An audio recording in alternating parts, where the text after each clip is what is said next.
Assalamualaikum warahmatullahi wabarakatuh. Kami dari kelompok 4 ingin memperkenalkan diri. Saya perwakilan dari kelompok 4, Fira Rahmawati Rahayu, dan partner saya ada Siti Robiah, Rosidin Sultoni, dan Ashar Saifuddin. Di sini kami akan mempresentasikan tentang kepribadian dan nilai. Simak video berikut ini. Akan menjelaskan mengenai bab 5, yaitu kepribadian dan nilai. Sesudah mempelajari bab ini, kita dapat menjelaskan kepribadian, cara pengukuran, dan faktor-faktor pembentuknya. Nah, jadi di situ gimana sih kepribadian dalam diri kita, terus bagaimana cara pengukurannya, dan faktor-faktor pembentuknya dalam diri kita itu gimana. Dan yang kedua, menjelaskan kerangka kerja indikator, tipe kepribadian, Myers-Briggs, serta kekuatan dan kelemahannya. Jadi kita di situ mempelajari kekuatan dan kelemahan dalam diri kita itu apa sih? Apa aja di situ dalam indikator tersebut. Nah, dan untuk yang ketiga itu mengidentifikasi sifat-sifat utama dalam model kepribadian 5 besar. Jadi di situ ada 5 besar yang harus kita ketahui tentang kepribadian. Jadi kita bisa mempelajari tentang kepribadian di dalam 5 besar itu. Dan yang keempat ada mendemonstrasikan bagaimana fitur-fitur 5 besar memprediksi perilaku di tempat kerja. Jadi kita itu mempelajari gimana sih kepribadian kita dalam perilaku di tempat kerja atau di tempat lainnya. Jadi bukan tempat kerja aja, lainnya juga bisa itu. Mendeskripsikan bagaimana situasi mempengaruhi apakah kepribadian memprediksi perilaku. Jadi di situ kita bisa mempelajari gimana sih kepribadian kita, apa kita bisa memprediksi perilaku kita di dalam satu lingkungan atau lingkungan pekerjaan. Membandingkan nilai-nilai terminal dan instrumental. Jadi di sini kita mengetahui tujuan organisasi untuk mencapainya gimana, dan model perilaku organisasi atau cerminan anggotanya itu seperti apa. Membandingkan perbedaan-perbedaan generasional dan nilai-nilai. Jadi seperti pembentukan, ekspresi dan persamaan, kemudian kemampuan transformasional itu seperti apa, dan dalam nilai-nilai kepribadian itu seperti apa. Identifikasi 5 nilai dimensi Hofstede dari budaya nasional. Hofstede adalah seorang psikolog sosial di Belanda yang sangat terkenal. Jadi di sini kita akan mempelajari tentang 5 nilai dari Hofstede. Kepribadian menurut Gordon Allport adalah jumlah total cara-cara di mana seseorang individu beraksi atas berinteraksi dengan orang lain. Mengukur kepribadian. Alasan paling penting mengapa manajer perlu mengetahui bagaimana mengukur kepribadian adalah bahwa riset telah menunjukkan kegunaan uji kepribadian dalam keputusan perekrutasi dan membantu manajer memprediksi siapa yang terbaik untuk sebuah pekerjaan. Pembeda kepribadian. Apakah kepribadian seorang merupakan faktor hereditas, keturunan, atau lingkungan? Kepribadian tampaknya merupakan hasil dari keduanya. Jadi di kepribadian itu ada jenis-jenis kepribadian seperti sagunis, yaitu si optimis, humoris, dan aktif. Dan ada koleris, yaitu si emosional, logis, dan keras kepala. Dan ada melankolis, si serius, sensitif, dan tekun. Ada flegmatif, si santai, tenang, dan teratur. Ada 3 metode pengukuran kepribadian, yaitu metode observasi, yaitu seorang pengamat yang sudah terlatih dalam melakukan observasi terhadap perilaku yang terjadi dalam keadaan normal. Jadi situasi eksperimen maupun dalam konteks suatu interview menggunakan penilaian pengamatan terhadap suatu perilaku dapat dicatat secara sistematis. Kedua ada metode inventory. Metode ini mengandalkan pada hasil observasi subjek terhadap dirinya sendiri. Inventory merupakan pertanyaan-pertanyaan yang harus diisi atau dipilih oleh subjek berdasarkan ciri-ciri yang dianggap dalam dirinya sendiri. Terakhir ada teknik proyektif. Cara lain yang banyak digunakan untuk mengukur kepribadian adalah dengan teknik proyektif, yaitu mengasumsi dasarnya untuk memperoleh gambaran yang bulat tentang seorang diperlukan kebebasan untuk mengekspresikan dirinya sendiri. Jadi di sini kita diperlukan kebebasan untuk mengekspresikan diri kita itu seperti apa sih gitu. Kepribadian mengacu pada kombinasi kualitas, sikap, dan perilaku yang membuat seorang berbeda dari orang lain. Dan kepribadian itu berbeda dari karakter. Kalau karakter itu mengacu pada seperangkat kualitas dan keyakinan moral dan mental yang membuat seorang berbeda dari orang lain. Jadi kepribadian dan karakter itu berbeda. Indikator tipe Myers-Briggs adalah penilaian kepribadian yang paling umum digunakan di dunia. MBTI adalah tes kepribadian 100 pertanyaan yang menanyakan orang-orang apa yang biasanya mereka rasakan atau lakukan dalam berbagai situasi. Para responden sebagai ekstrovert atau introvert, perasa atau intuitif, memikirkan atau merasakan, dan menilai atau menerima. Oke, jadi di sini Myers-Briggs adalah tipe indikator untuk psikotes yang dirancang untuk mengukur preferensi dasar murni psikologi seseorang dalam melihat dunia dan membuat keputusan. Psikotes ini berisi pertanyaan tentang bagaimana perasaan atau tindakan yang biasanya dirasakan atau dilakukan dalam situasi tersebut. Di sini saya akan menjelaskan tentang ekstrovert, rasa, memikirkan, menilai, beserta versusnya. Ekstrovert sendiri memiliki versus introvert, yang mana ekstrovert itu lebih memiliki karakter yang terbuka, yang ramah, dan mudah bersosialisasi. Sedangkan introvert ini lebih cenderung memiliki karakter yang pemalu, penakut, terus tertutup. Sedangkan perasa atau sensing versus intuitifnya, tipe perasa praktis serta memilih rutin urutan mereka. Selanjutnya ada menilai atau judging versus menerima atau perceiving. Nah, ini tipe yang menilai, menginginkan kendali, dan memilih urutan dan struktur. Nah, sedangkan yang menerima ini lebih bersikap fleksibel dan spontan. Nah, maksudnya di sini itu jika kalau misalnya kalian punya masalah di kantor sebagai atasan, terus atau apa yang harus kalian ambil untuk memutuskan suatu masalah. Nah, kalian harus memilih salah satu cara, yang mana si A atau si B. Nah, si A itu pokoknya kalau misalnya memikirkan, menilai itu lebih ke itu, lebih dia tahu urutannya, dia mau seperti ini seperti itu, dan tahu jelas belakangnya itu gimana gitu loh, arah tujuannya itu tahu.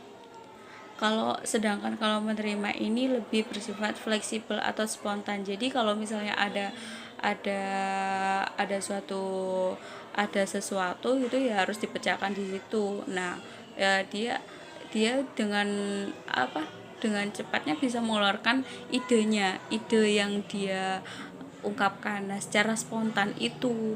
Nah, itu yang dimaksud dengan menerima. Selanjutnya ada model kepribadian 5 besar atau Big Five model. Adalah sebuah penilaian kepribadian yang mencakup dimensi dasar. Inilah faktor-faktor 5 besar tersebut. Nah, ada ekstraversi, ada keramahan, ada kehati-hatian, ada stabilitas emosional, ada keterbukaan pada pengalaman. Kalau ekstraversi ini menampilkan level kenyamanan kita dalam hubungan, dalam lingkungan. Nah, ekstraversi ini juga ada pembagiannya, ada ekstrovert dan introvert seperti tadi. Nah, ekstrovert tadi itu cenderung ke ekspresif, percaya diri, dan mampu bersosialisasi. Nah, kalau introvert ini cenderung pemalu, penakut, dan tenang. Nah, kalau kalian punya karyawan yang seperti itu, kalian harus pinter kalian harus pinter memberikan motivasi, memberikan semangat, baik yang ekstrovert maupun yang introvert. Selanjutnya ada keramahan. Keramahan ini, dimensi keramahan merujuk pada kecenderungan seseorang individu untuk memahami orang lain. Nah, yang orang yang ramah, kooperatif, hangat dan mempercayai. Orang yang berskor rendah, dingin, tidak ramah dan antagonis. Nah, selanjutnya ada kehati-hatian. Nah, kehati-hatian ini, dimensi kehati-hatian adalah sebuah ukuran rehabilitas. Sebuah ukuran rehabilitas orang yang sangat hati-hati, bertanggung jawab, teratur dan dapat diandalkan.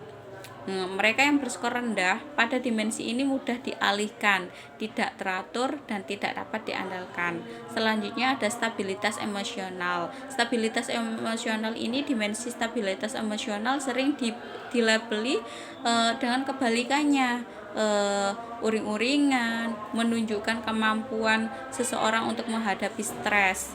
Terus orang dengan stabilitas emosional positif tinggi cenderung tenang, percaya diri, dan aman. Mereka dengan skor negatif tinggi cenderung gugup, cemas, depresi, dan tidak aman.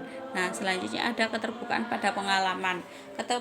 Keterbukaan pengalaman itu, dimensi pada pengalaman mencakup kisaran minat dan ketertarikan atas inovasi. Orang yang sangat terbuka, kreatif, ingin tahu, dan secara artistik sensitif. Sebaliknya, mereka yang berada di ujung lainnya dari kategori ini konvensional dan merasa nyaman dalam keadaan yang dikenal. Nah, semua itu pasti ada plus minusnya. Seperti ini keterbukaan pada pengalaman. Nah, keterbukaan pada pengalamannya itu orang yang memiliki kreatif yang tinggi, tapi positifnya memiliki kreatif yang tinggi, punya inovasi yang tinggi. Tapi kalau misalnya dia cenderung ke negatifnya, ke yang sensitifnya, mereka sebenarnya lebih nyaman dalam keadaan yang dikenal gitu. Terus berada di ujung lainnya dari kategori ini konvensional dan merasa nyaman dalam keadaan yang dikenal tadi. Nah, tadi ada juga yang stabilitas emosional. Nah, stabilitas emosional ini juga memiliki plus minus. Nah, positifnya apa? Positif tingginya itu cenderung tenang, dia memiliki ketenangan, dia punya percaya diri dan aman dalam dirinya sendiri. Nah, gitu. Sebaliknya kalau misalnya negatifnya, dia ungkapkan atau pendapat yang dia ungkapkan sebagai pendapat itu malah tidak baik buat satu organisasi atau satu keputusan. Terus ada narsisme. Tadi narsisme ini lebih sombong, lebih memiliki sikap sombong dan rasa berlebihan. Nah, terus dia beranggapan kalau dirinya itu penting gitu. Nah, tadi ada psikopat juga. Nah, psikopat ini lebih ke kecenderungan segitunya kepedulian. Jadi nggak ada rasa peduli sama sekali dengan orang lain, dan kurangnya rasa bersalah. Nggak ada rasa bersalahnya sama sekali. Jadi nggak ada, maksudnya dia selalu merasa benar. negatifnya apa? Negatifnya tadi sudah dijelasin, ada tinggi cenderung gugup, cemas, lebih lebih gugup dalam menghadapi sesuatu, terus dia cemas gitu. Nah, selanjutnya ada drug tirade. Drug tirade ini ada apa? Drug tirade ini, jika faktor 5 besar adalah apa diinginkan secara sosial, para peneliti telah menemukan bahwa terdapat 3 fitur yang tidak diinginkan sosial. 3 hal ini adalah machiavellianisme, narsisme, dan psikopat yang disebut sebagai drug tirade. Jika tadi ada indikator tipe, ada model kepribadian. Nah, itu termasuk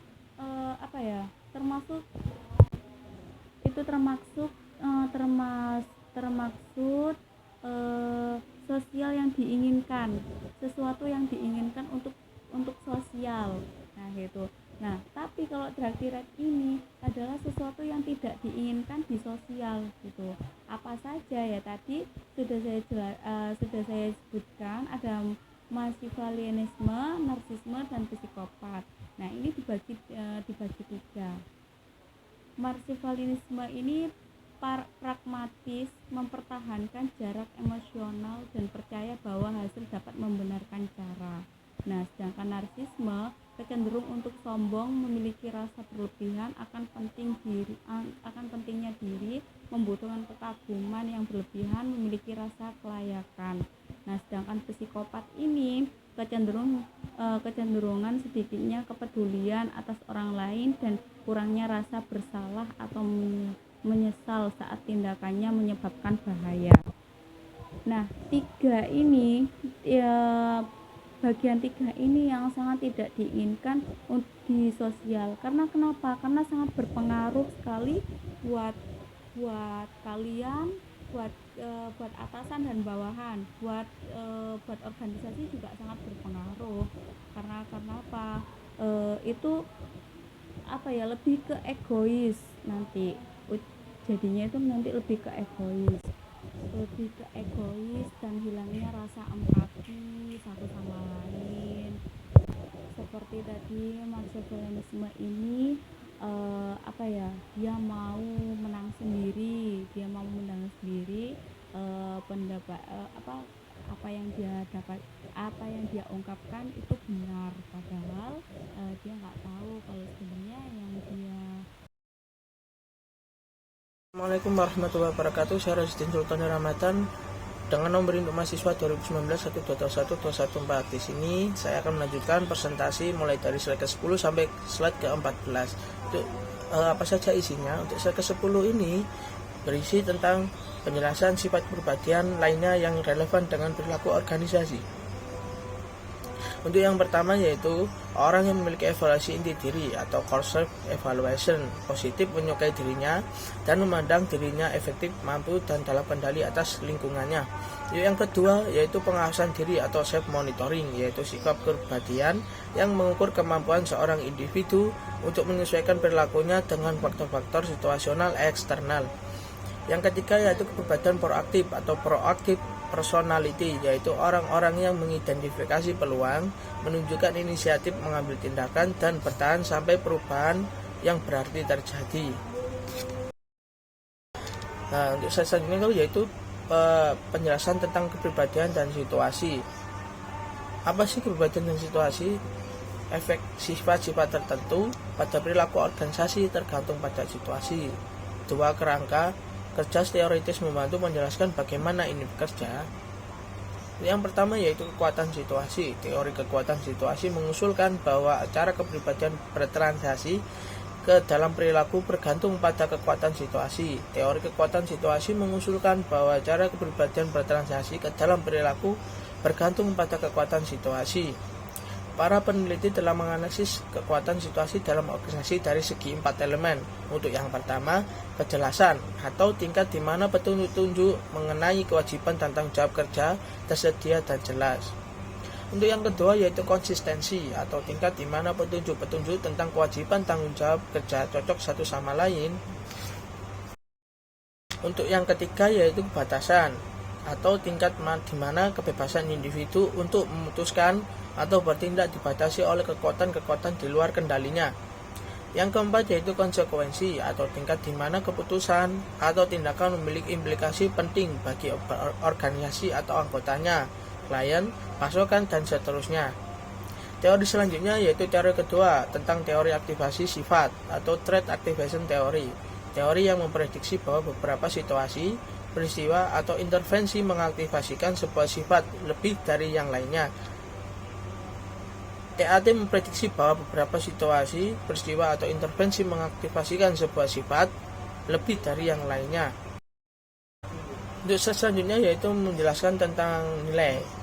Apa sih nilai itu? Nilai adalah hukuman kapital benar atau salah. Apakah hasil akan kekuasaan baik atau buruk? Jawaban atas pertanyaan ini ditentukan oleh nilai. Nah, Nilai atau value adalah keyakinan dasar bahwa sebuah mode tindakan spesifik atau akhir dari keberadaan lebih diinginkan secara pribadi atau sosial dibandingkan mode tindakan atau akhir keberadaan lawannya atau kebalikannya. Ada sistem nilai atau value system adalah sebuah hierarki berdasarkan sebuah peringkat atas nilai-nilai. Slide selanjutnya yaitu penjelasan tentang pentingnya nilai dan pembentukan nilai. Nilai memberikan fondasi bagi pemahaman kita mengenai sikap dan motivasi orang-orang serta pengaruh persepsi kita. Kita memasuki sebuah organisasi dengan ide-ide yang ditanamkan sebelumnya mengenai apa yang sebaiknya dan tidak sebaiknya terjadi. Adapun nilai terminal versus nilai instrumental. Apa sih itu nilai terminal? Atau terminal value, hasil akhir yang diinginkan dari keberadaan, sasaran yang ingin dicapai seseorang dalam hidupnya. Yang kedua yaitu tentang nilai instrumental atau instrumental value, mode perilaku yang lebih disukai atau alat untuk mencapai nilai terminal seseorang. Selanjutnya akan diteruskan oleh kawan saya. Di sini saya akan menjelaskan nilai-nilai kerja dominan pada angkatan kerja dewasa ini. Yang pertama ada generasi.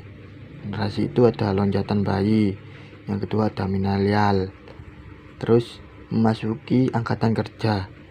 Angkatan kerja itu seperti tahun 1965 sampai 1985. Kalau milenial itu sampai 2000-an sekarang.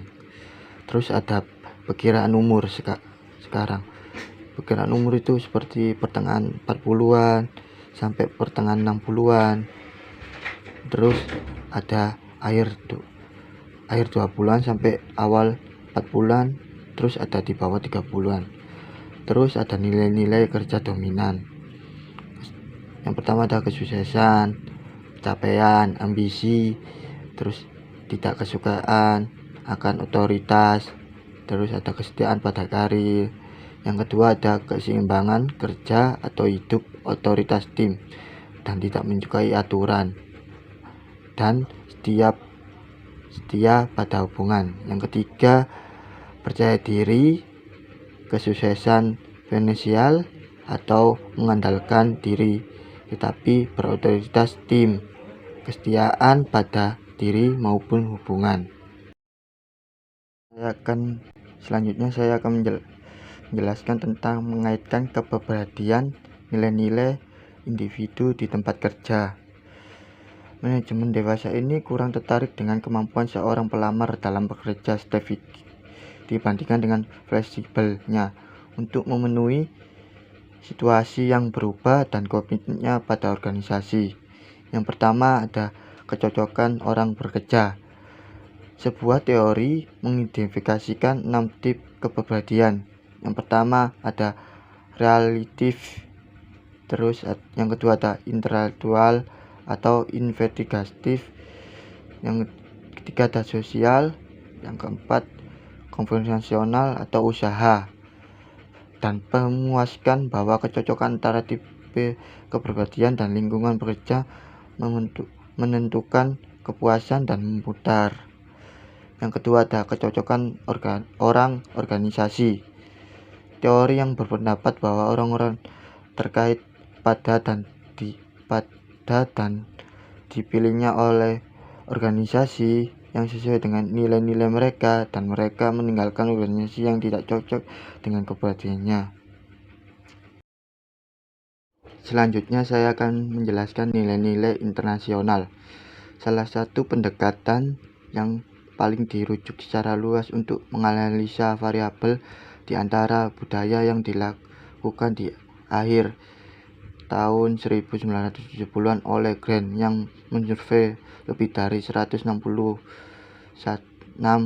pekerja IBM di 40 negara mengenali nilai-nilai terkait pekerja yang mereka, dan mendapati bahwa manajer dan pekerja beragam dalam 5 dimensi yang dari budaya nasional, yaitu pertama, jarak kekuasaan. Jarak kekuasaan ini menjelaskan tingkat di mana orang-orang dalam suatu negara menerima bahwa kekuasaan dalam institusi dan organisasi menyebar tidak merata. Yang kedua, individualisme atau versus confinement. Individualisme ini adalah tingkat di mana orang-orang lebih memilih untuk bertindak sebagai individu dibandingkan sebagai anggota kelompok.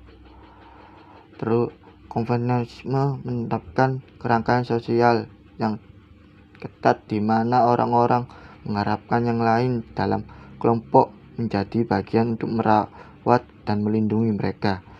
Yang ketiga, maskulinisasi versus femininitas.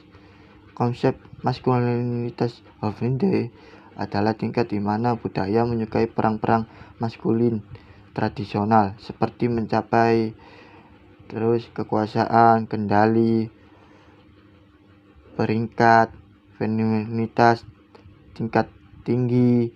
Berarti budaya memiliki perbedaan antara perang pria dan wanita, dan melakukan wanita dengan pria adalah segala hal.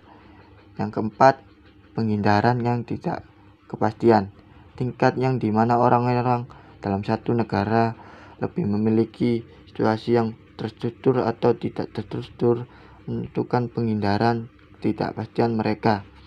Yang kelima, orientasi jangka panjang versus jangka pendek. Orang-orang dalam budaya dengan orientasi jangka panjang melihat masa depan dan menghargai kebijaksanaan atau presistensi serta tradisi dalam orientasi jangka pendek. Orang-orang menilai di sini dan saat ini mereka lebih siap menerima. Selanjutnya ada kerangkaian global untuk menilai budaya. Dimulai tahun 1993, Problem kepemimpinan global yang efektivitas pelaku organisasi global adalah sebuah investigasi lintas budaya yang berlanjutan atas kepemimpinan dan budaya nasional dengan menggunakan data dari 25 organisasi di negara. Tim global mengidentifikasi 9 dimensi yang membedakan budaya nasional seperti jarak kuasa, individualisme, konvensionalisme, penghindaran, dan ketidakpastian. Diferensiasi jenis kelamin mirip dengan maskulinitas versus femininitas atau orientasi masa depan. Perbedaan utama dengan teori Hoviende adalah bahwa kerangkaian global menambahkan dimensi seperti orientasi kemanusiaan dan orientasi kinerja. Sekian presentasi dari kami. Wassalamualaikum warahmatullahi wabarakatuh.